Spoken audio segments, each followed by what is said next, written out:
آپ اس کو گفتگو بھی ہوئی جج صاحب سے بعد میں، آپ بیٹھے ہوئے تھے، انہوں نے پھر آپ سے پوچھا کہ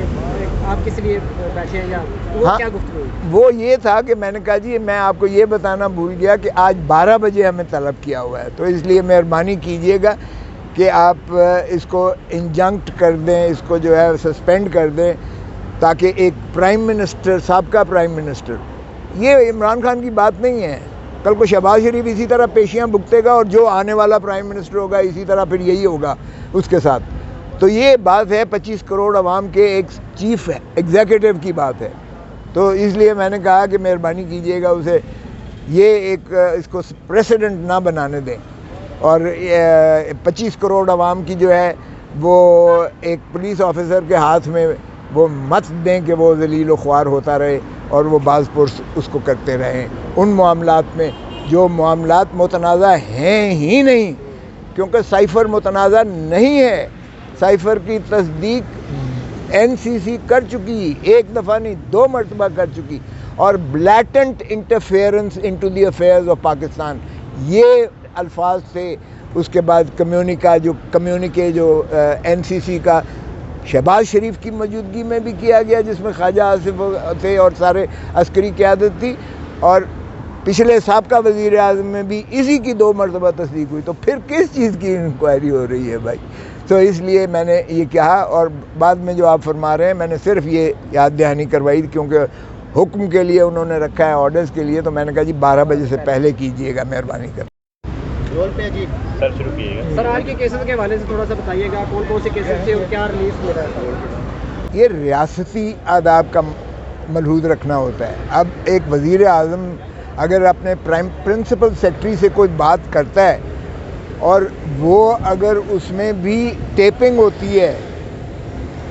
اور اگر وزیر اعظم کا فون محفوظ نہیں ہے، تو پھر مجھے بتائیں کہ ریاست کیا ریاست رہ جاتی ہے؟ بنانا ریپبلک بن گئی یا ریاست ہوئی؟ یہ عام آدمی، اور میں نے ہنس کے کہا جی مجھے تو اپنے فون پہ بھی جو ہے میں آزادانہ طور پر بات نہیں کر سکتا، کیونکہ ٹیپنگ ہوتی ہے فون کی۔ یہ نہ صرف آئینی جو ہے استحقاق کو مجروح کرتی ہے، جس میں پرائیویسی ہر پاکستانی شہری کا حق ہے، اور اس پرائیویسی کو بریچ کرنا جو ہے یہ آئین اور قانون کے متصادم ہے، منافی ہے۔ اس لیے کسی کی بھی پرائیویسی ہو، اور پرائم منسٹر ہاؤس تو ریاست کا جو ہے یہ ایک علامت ہے، highest office of the 25 crore عوام کا سب سے زیادہ ہائیسٹ آفس چیف ایگزیکٹو کا پرائم منسٹر ہوتا ہے۔ اگر پرائم منسٹر اپنا گھر کا بھی اس کی حفاظت نہیں کر سکتی یہ ریاست، تو پھر مجھے بتائیں کیا مذاق ہے؟ اور یہ جرم ہے، یعنی ٹیپ کرنا، کسی کی آواز کو ٹیپ کرنا، آڈیو ٹیپنگ کرنا، یہ فون ٹیپنگ کرنا، اور یہ سرویلنس کرنا، یہ غیر آئینی ہی نہیں ہے، یہ ایک جرم ہے، اور اس جرم کی پاداش میں الٹا اس مجرم کو پکڑو جس نے ٹیپنگ کی ہے، اور جس نے یہ جو ہے آڈیو ویڈیو وہ کیے ہیں، آوازیں بنائی ہیں، جس نے یا ان کو جوڑا ہے اور ڈاکٹریٹ کر کے جو ہے اس کی مشتہری منادی کی ہے، ان کو پکڑنے کی بجائے آپ الٹا اس کو پکڑ دیتے ہو۔ تو یہی میں نے عرض کیا کہ جناب یہ جو کہتے ہیں سائفر کی بات ہے، یہ ایک امر ہے، حقیقت ہے، کیونکہ نہ صرف عمران خان کی وزارت کے دوران میں NCC نیشنل سیکیورٹی کونسل جو کابینہ کی سب سے مضبوط ترین کمیٹی ہوتی ہے، جس میں وزیر اعظم اس کی سربراہی کرتا ہے، وزیر دفاع ہوتا ہے، اس میں جو ہے سارے آرمڈ فورسز کے سربراہان ہوتے ہیں، تو وہ ایک قسم کی ریاست کی اعلیٰ ترین جو ہے کمیٹی، اس نے پہلے عمران خان کی سربراہی میں اس چیز کی تصدیق کی کہ جو ڈونلڈ ٹرو ہے، جو ڈونلڈ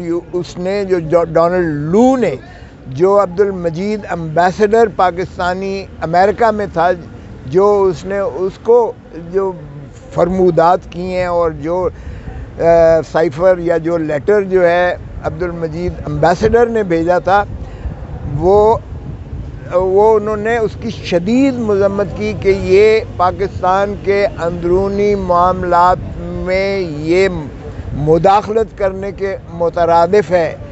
اور انہوں نے کہا کہ اس کی جو ہے ایک امریکہ کے ساتھ شدت سے مذمت کی جائے، اور ڈماش ایک لکھا گیا ان کی وقت میں۔ پھر اس حکومت پاکستان کے جب محترم عمران خان صاحب کی حکومت چلی گئی اور شہباز شریف صاحب کی حکومت آ گئی، تو شہباز شریف صاحب کی سربراہی میں پھر دوبارہ نیشنل سیکیورٹی کونسل کی میٹنگ ہوئی، جس میں وزیر دفاع خواجہ آصف کے علاوہ تمام سربراہان عسکری قیادت موجود تھیں۔ انہوں نے پھر اس کا اعادہ کیا کہ یہ واقعی ہی یہ جو ہے سائفر لکھا گیا تھا امریکہ کی جانب سے، اور انہوں نے کہا کہ یہ شدید قسم کی پاکستان کے اندرونی معاملات میں مداخلت کے مترادف ہے۔ تو اس لیے اس کا اعادہ دوبارہ سائفر کا کیا، اور وزیر اعظم شہباز شریف نے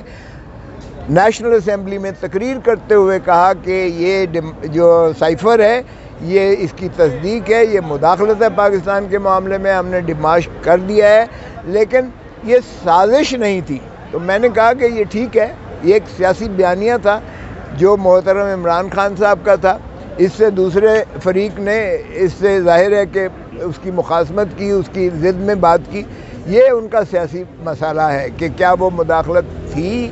مداخلت کو تو تصدیق شدہ بات ہے کہ کیا وہ سازش تھی حکومت کو گرانے کی، اس کی حد تک جو ہے عمران خان کا موقف اور شہباز شریف یا پی ڈی ایم کا موقف مختلف ہے، اور ہو سکتا ہے ٹھیک ہے یہ سیاسی ہے، لیکن جو سائفر کی اب ایف آئی اے کو حکم دیا گیا ہے، وہ بھائی کس چیز کی؟ سائفر کی تو تصدیق ہو چکی، نہ صرف عمران خان کی کابینہ نے کی، شہباز شریف کی اپنی کابینہ نے اور این سی سی نیشنل سیکیورٹی کونسل نے کر دی، ساری تصدیق کر دی۔ اور میں نے کہا کہ وزیر اعظم آتے جاتے رہتے ہیں، لیکن خدا را وزیر اعظم آفس کو اتنا ایکسپوز مت کرو کہ وزیر اعظم جو سبکدوش ہونے کے بعد وہ جو ہے ایف آئی اے کی یا پولیس کی یا جو ہے لا انفورسنگ ایجنسیز کی وہ پیشیاں بھگتتا رہے، اس لیے کہ کار سرکار کی فرائض منصبی کے دورانیے میں اس نے جو عوامل یا کام کیے ہیں اس کے لیے وہ جواب دے۔ پارلیمنٹ کو تو ہو سکتا ہے، وہ 25 کروڑ عوام کو تو ہو سکتا ہے، لیکن اس کی تذلیل اور رسوائی اس انداز سے نہ کی جائے کہ وہ پولیس اور ایف آئی اے کی جو ہے وہ پیشیاں بھگتتا جائے۔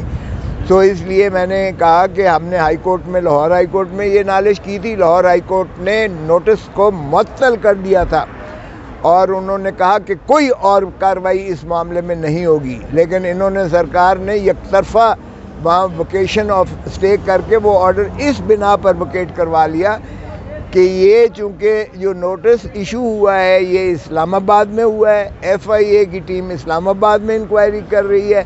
اور عمران خان صاحب کا بنی گالہ میں گھر ہے، اس لیے یہ لاہور ہائی کورٹ کو اختیار سماعت نہیں ہے۔ اس بنا پر انہوں نے یہ ہماری عدم حاضری میں، غیر موجودگی میں ٹیریٹوریل جورسڈکشن پر اس کو جو ہے وہ ریکال کیا تھا۔ تو وہی آرڈر میں نے ساتھ لگایا اور میں نے اسی حکم کی بحالی کی استدعا کی، کیونکہ وہ حکم کو یعنی ریکال کرنے کے بعد فوراً انہوں نے ایک نیا نوٹس ایشو کر دیا، اور آج 12 بجے کے لیے ایف آئی اے نے طلب کیا ہوا ہے۔